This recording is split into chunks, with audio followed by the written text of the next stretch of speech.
श्रीमत्परं Gambhir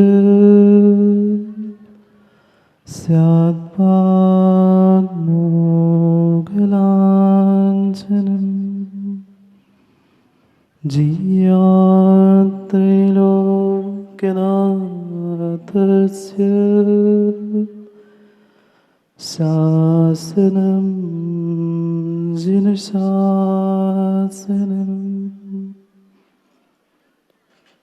in omniscience mirror object resembles at once associated with generation exhaust permanence who indicate us the path of salvation like a sun. Such a Lord Mahavira resides always in my eyes. Namo Aryantaram, Namo Siddharam, Namo Ayariyanam, Namo Vatsayanam, Namo Lohe Sarvasahunam. अनंत अनंत परम सिद्ध भगवान की 1008 श्री आदिनाथ भगवान की 1008 श्री मल्लीनाथ भगवान की परम पूज्य आचार्य भगवान कुंद कुंद स्वामी की परम पूज्य आचार्य भगवान गुरुवर विशुद्ध सागर जी महाराज की सनातन जैन धर्म की ज्ञान कल्याणक महामहोत्सव की. There are two objects in this world. One is living being, as another is non-living. Second one is subdivided into more 5 objects: Pudgal, Dharma, Adharma, Akash and Kal. All these 6 objects becoming create this world. This world has been created by all these 6 objects. The first object known to be Jeev Dravya,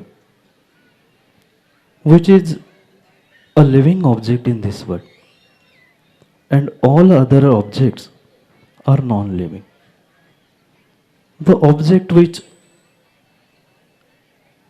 is not having any living knowledge, any knowledge, is known to be as Pudgal, having touch, smell, etc. facilities. Third one object is known as Dharma Dravya, which is helpful or cooperative for the first and second object, that is Jeev and Pudgal, for moving from one place to another.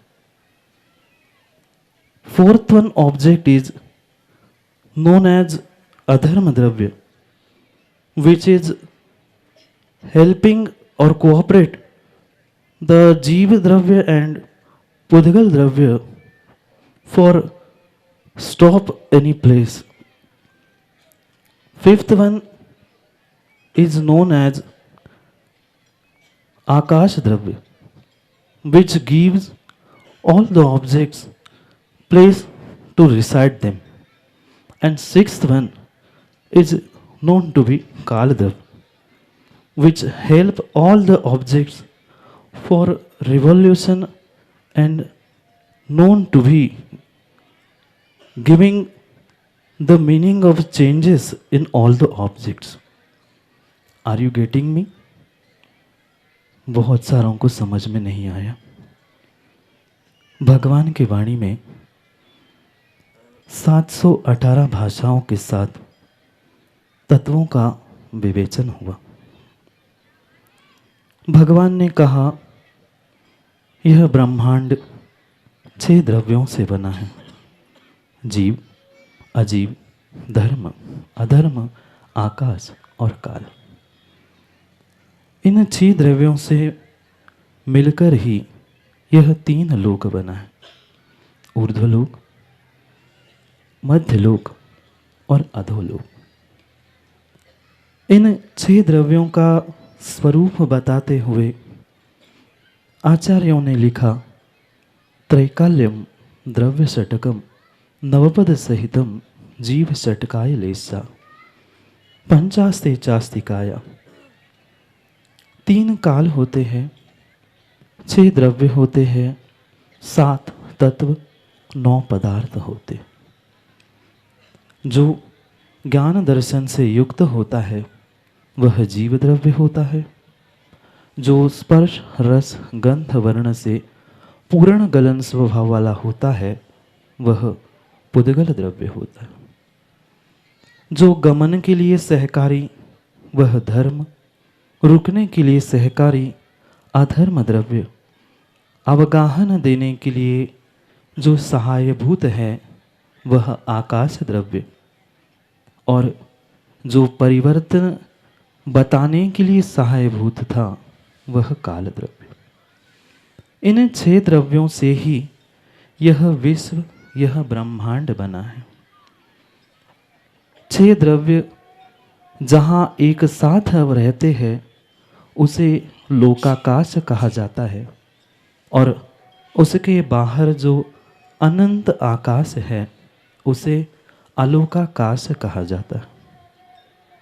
जो 7 तत्व कहे गए वह इस प्रकार से है, जीव, अजीव, आश्रव, बंध, संवर, निर्जरा और मोक्ष। जब तक जीव जो द्रव्य पहला कहा गया है वह इन 7 तत्वों पर श्रद्धा नहीं करता है, उनको नहीं जानता है, उन पर विश्वास नहीं करता है, तब तक वह कभी भी उन्नति की ओर नहीं बढ़ सकता। क्योंकि उन 7 तत्वों पर श्रद्धा करने को ही सम्यक दर्शन कहा है, और बिना सम्यक दर्शन के मोक्ष मार्ग प्रारंभ नहीं होता। 2 प्रकार के धर्मों की व्याख्या भगवान के वाणी में घिरी, एक श्रावक धर्म और एक श्रवण धर्म। जो मोक्ष मार्ग रूपी सम्यक दर्शन, सम्यक ज्ञान और सम्यक चारित्र रूपी जो धर्म है उसे श्रवणों के लिए श्रवण धर्म कहा। 5 महाव्रत, 5 समिति, गुप्ति, इंद्रिय निरोध आदि आदि वह 28 मूल गुण, 36 मूल गुण और 25 मूल गुण के अंतर्गत आचार्य, उपाध्याय, साधु परमेष्ठी के हुआ करते हैं। साथ साथ श्रावकों के लिए भी धर्म का व्याख्यान किया गया। जो 11 प्रकार की प्रतिमाएं, 12 प्रकार के व्रत बताए गए हैं वह श्रावकों के लिए धर्म बताया गया है। पर दोनों धर्मों का अगर श्रोताओं कोई सार है तो वह एकमात्र अहिंसामयी धर्म है। जब तक जीवन में अहिंसा नहीं है तब तक जीवन में धर्म आना संभव नहीं। जीव यह अहिंसामयी धर्म को अपने भीतर तभी उतार पाएगा जब वस्तु का, द्रव्य का और तत्व का स्वरूप उसे समझ में आएगा। ब्रह्मांड में जितनी वस्तु है वह प्रत्येक वस्तु अनेकांतमयी है।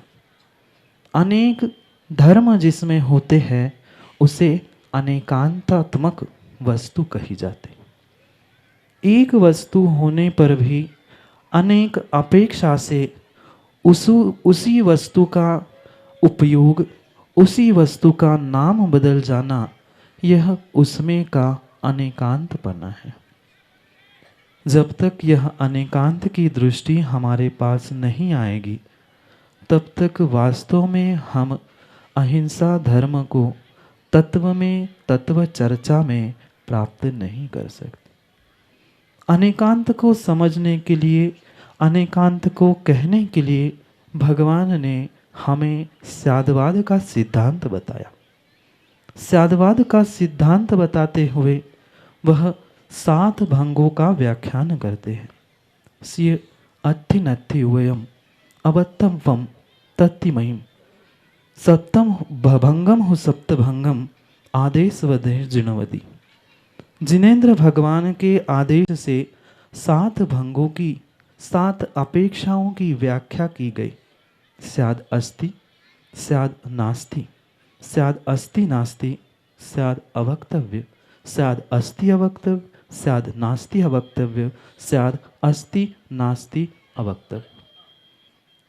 एक पिता होने पर भी वह जीव किसी का भाई, किसी का पति, किसी का मित्र, किसी का शिष्य, जैसे अनेक अपेक्षाओं से एक जीव अनेक प्रकार का हो सकता है, ऐसे ही इन 7 भंगों की अपेक्षा से, 7 अपेक्षाओं से वही वस्तु 7 प्रकार की भी हो सकती है।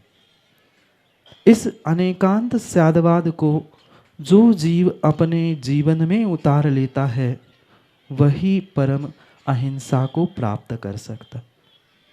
उसी अहिंसा के लिए श्रावक धर्म का जैसे व्याख्यान है, ऐसे ही श्रमणों के भी सम्यक दर्शन ज्ञान चारित्र रूपी मोक्ष मार्ग का कथन है। जब तक यह श्रमण धर्म जीवन में नहीं आएगा, तब तक हम आत्मा से परमात्मा बनने वाले नहीं हैं। श्रमण धर्म तभी हमारे जीवन में आएगा जब हम कभी श्रावक धर्म भीतर उतारने का प्रयास कर पाएंगे। इसलिए उन 11 प्रतिमाओं को और 12 व्रतों को हमें यथाशक्ति पूर्वक धारण करना होगा।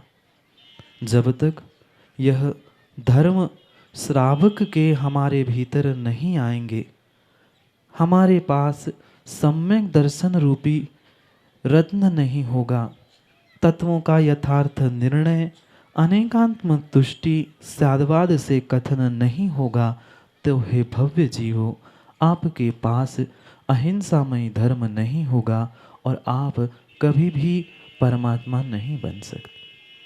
इसलिए जो श्रावक के धर्मों का व्याख्यान किया है, हमें यथाशक्ति अपने उन प्रतिमाओं को या कथनचित जितनी शक्ति है उतने व्रतों को हम धारण कर सकते हैं। कम से कम 5 अणुव्रत तो हम जीवन में धारण कर ही सकते हैं। स्थूल रूप से हिंसा नहीं करना, यह अहिंसाणुव्रत है। स्थूल रूप से झूठ नहीं बोलना, यह सत्य अणुव्रत है। जो हमारा परिग्रह है, उन परिग्रह की सीमा मर्यादा कर लेना, यह परिग्रह अणुव्रत है। प्रत्येक की भले ही पूर्ण रूप से हम पापों का त्याग नहीं कर पाए, पूर्ण रूप से पापों का त्याग करके महाव्रत धारण करना ये श्रमणों का धर्म था। पर शक्ति के अनुसार स्थूल रूप से पाप नहीं करना, स्थूल रूप से कुशील का सेवन नहीं करना, अपने ही परिवार तक सीमित रहना, यह स्वधार संतोष नाम का अणुव्रत है। यह जो 5 प्रकार के अणुव्रत बताए, जीवन में हम कम से कम इसे धारण करें, तभी हमारा जीवन भगवत्ता की ओर बढ़ सकता है।